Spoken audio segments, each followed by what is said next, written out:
Well, petunias of all the annuals possible that we plant in our gardens here in Kansas provide more color impact, more wow appearance than any other annual we can plant. They bloom really well in the spring and the fall in the cooler temperatures, but they also now with our new types bloom right on through the summer. Well, they've done a lot of breeding and put in tremendous amounts of heat resistance. So where we used to talk about summer heat stall and have to deadhead in July and all that, we now have petunias that require absolutely no deadheading, no special care. It's just plant them, give them a little bit of fertilizer fairly often through the summer in small amounts, and they just keep growing and keep blooming like crazy.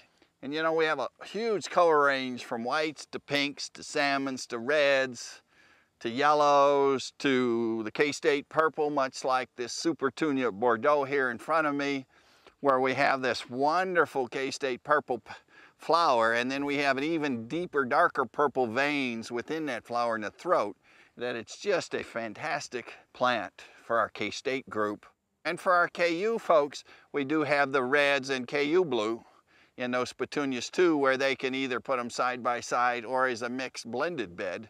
We have roughly 100 or so different new ones here in trials, and over the last 10 to 12 years we've looked at over 2,000 different ones. But there is one out of that 2,000 or so that is way above all the others. It's just really the most fantastic petunia we've ever trialed, and we've had it for 4 or 5 years here in the Kansas City area. We've had it Wichita, Hayes, and Colby, and Garden City, and actually all clear across the state at up to 19 different demonstration gardens our master gardeners take care of.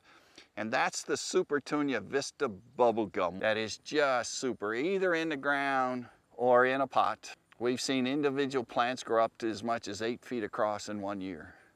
Now, if you plant it with a lot of space, it gets 8 inches tall and spreads way out. If you put it close together, it's so vigorous, one plant pushes against the other plant and they climb on top of each other, and may build up as high as 3 feet tall just through this layering effect. But it is a very vigorous, very highly blooming petunia. It's just something else. For more information, visit your local extension office or visit our website at kansasgreenyards.org.